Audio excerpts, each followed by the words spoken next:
In this video, I'm going to answer the questions on everyone's mind when facing the challenges after a loved one has passed away, such as where do I start and what are the steps? I'll review with the goal to make this complicated and for most, overwhelming process just a little simpler and reduce the stress for you and your family. So number one, first look for a will or trust. Often these are hidden or put away and really just forgotten about over the years. Get a copy of the death certificate. A copy will be filed with the court. It's a good idea to order multiple copies. Number two, take inventory of all personal items and valuables. Identify and collect assets. These may include everything from prized collections to bank accounts. Take pictures or video and make a list of assets and liabilities. Third, secure any real property such as houses. Change the locks, install a security system. Determine if there is real estate to be sold or the estate is going to hold on. And maintain the bills such as the mortgage, the HOA, and utilities of the property. Number four, if there are multiple heirs and no will, then decide who's going to be in charge, which we call the personal representative for the estate. The personal representative, or PR, can live out of state. However, if there isn't anyone who's willing or able to be the PR, an administrator will just be appointed. Number five, ask for a referral of an attorney who specializes in probate, not doing it as a side practice, or just interview 2-3 probate attorneys for the best fit. And I can't tell you how critical this is. Having the difference between the right attorney can make for you and the estate. Naturally, experience and expertise are important, but it's also important being comfortable with an attorney who has compassion, will answer questions, and be accessible will definitely bring relief going through this process.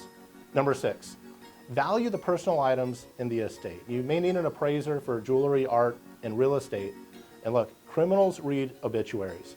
I found that family members also have a tendency to remove a few items for themselves for keepsakes.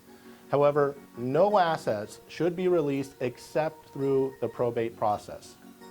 Number seven, determine outstanding debts. These may include medical bills, credit cards, and loans. So you got to look into some personal paperwork and check the mail.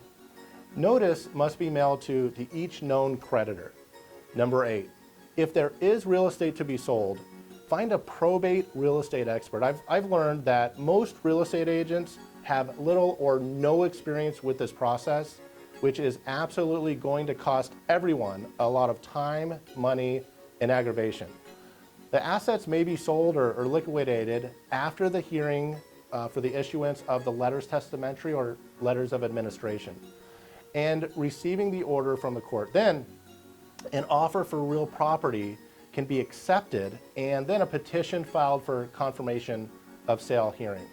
Number nine, after completing these steps, the estate can be closed and the funds or assets distributed to the heirs and beneficiaries. The court should then approve what's called the final account and petition for distribution.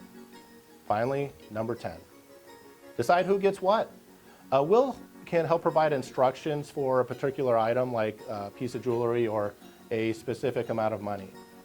If there's no will, determine what needs to be classified as community property or separate property. Community property may stay with a surviving spouse. Separate property assets are distributed by Nevada revised statutes. If there are no family members that can be located, the estate may be distributed to the state. And look, I'm not an attorney, so this is not legal advice. What I'm sharing is based on years of experience in helping families, attorneys, and trustees. These steps are generally how the process works here in Clark County, Nevada. Other counties and states are, may have a little bit of a different process. And hey guys, make sure to subscribe. I'm going to go into a lot more detail and just cover a lot more of each of these steps in future videos. Thanks for watching, and really, I mean this. Reach out to me with anything in the world that I can help you with. Thanks.